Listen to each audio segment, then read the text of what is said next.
Welcome back to Let's Play Cave Story. So on the last episode we got Curly's medicine, so we're just gonna give that to the doctor now.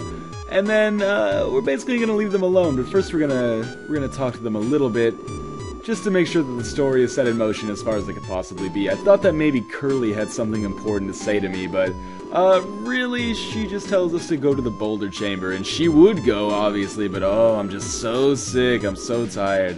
You're a robot, get over it.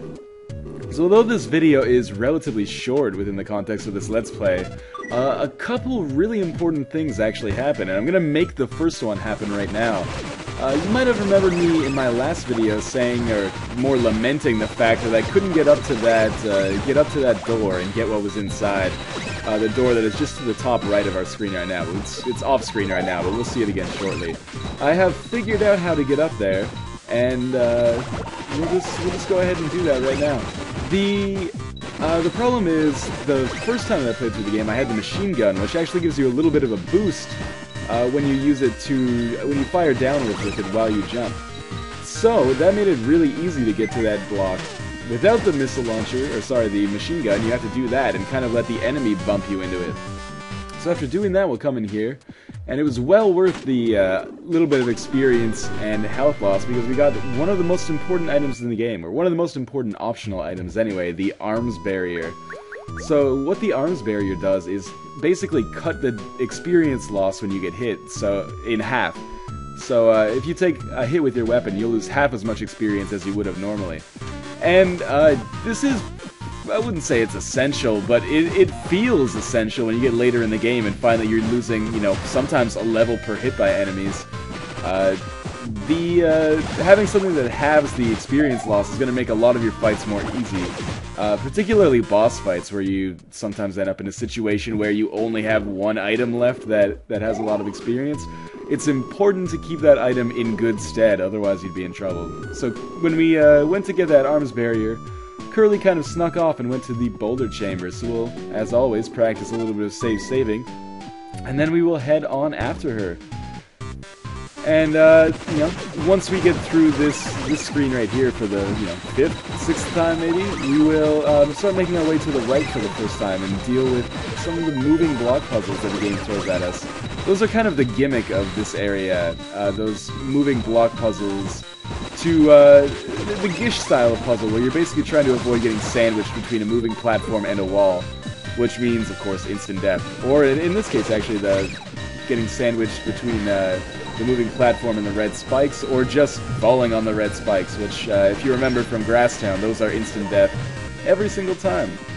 So unfortunately I took a little bit of damage with my bubbler there, and it really would have been in my best interest to keep my bubbler full for the upcoming boss fight. But that's okay, we'll just try to make do without it. I took that damage when I ran into the power critter to vault me up for the arms barrier, so that's kind of a fair trade. Lose a little bit of bubbler experience, gain one of the most valuable optional items in the game. I'll take that trade pretty much any day. So, actually, what you're witnessing right now is me just having like an oh shit moment and realizing that I didn't realize that the boss was so close here, so I'm trying to level up my bubbler again to get it to level 3, but this has somewhat negative consequences, because I also want to keep my blade at level 3, and the longer I just kind of sit around here like a dork, the more chance I have of losing that blade, which is actually really effective at taking down this boss. This is potentially one of the bosses that could be considered the hardest one in the game. I've heard this one. Obviously, some of the final bosses are quite tricky. But this one, honestly, on my first run through the game, probably gave me the most trouble. Now, it's not so bad, just because I know, I know his tricks, and it's relatively pattern-based. But there's still a fair amount of skill involved, and right now I'm realizing that I'm screwed, considering there's no way I can get the bubbler back and still make sure to kill all of these Gaudis. And what I really want to do is kill all these Gaudis before the boss fight starts, but I kind of bunged that up, so I've still got like 6 or 7 on screen right now as I'm fighting Machine X here. So what we're going to do with Machine X is, whenever it stops, we're just going to take aim and fire at those green circles that are inside of it. But they're protected almost the entire fight. Once we get rid of those, then the boss fight really kicks into high gear, and we can actually damage the boss itself and start to take off some of his pretty large life meter. But for the meantime, just use the blade to hammer away on these 4 circles. The blade will do a good job of taking care of those projectiles that are coming after you. And those projectiles, when they get hit, also drop some health and experience. So you'll notice I've lost a little bit of health when it comes to the blade. Or sorry, a little bit of experience on the blade. But my health is relatively good. I've only been hit 3 times, absolutely, because the projectiles are dropping hearts for me. So now that we have killed all of those circles inside, we can start to make an attack on the boss itself. So we're just going to fire straight up into it with these missiles. And the missiles do a really good job of taking down its health quickly. But you see that the boss is not just taking it lightly, it's coming back with some missiles of its own. The easiest way to deal with these requires the use of a level 3 bubbler, which I don't have. But that bubbler will usually take out all of these missiles that would be following me. Instead, I'm just going to try to shoot them when I have to and avoid them when I have to. And I'm going to try to shoot them when I can and avoid them when I have to. Let's put it that way.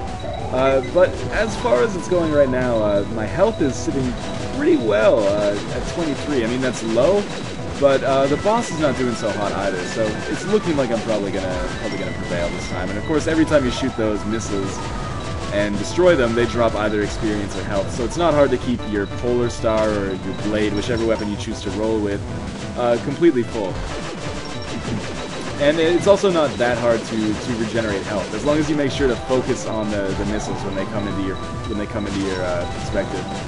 Because if you just kind of let them fly around, they can build up and get overwhelming quite quickly, which is the last thing you want when you're also trying to attack the boss. So one more set, and we managed to take him out. I cannot actually overstate how tricky that boss is if you're not familiar with the pattern that's required to beat him. He was a serious pain in the ass for me the first time, and I think maybe I made him look a little bit easier. Although that was still probably the hardest boss fight that we've seen so far in the game.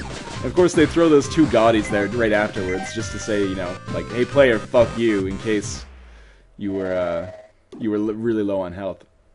So we see Professor Booster fall, but unfortunately for him, we are not actually going to save him. We are just going to save and kind of abandon him. And I will see you next time for that.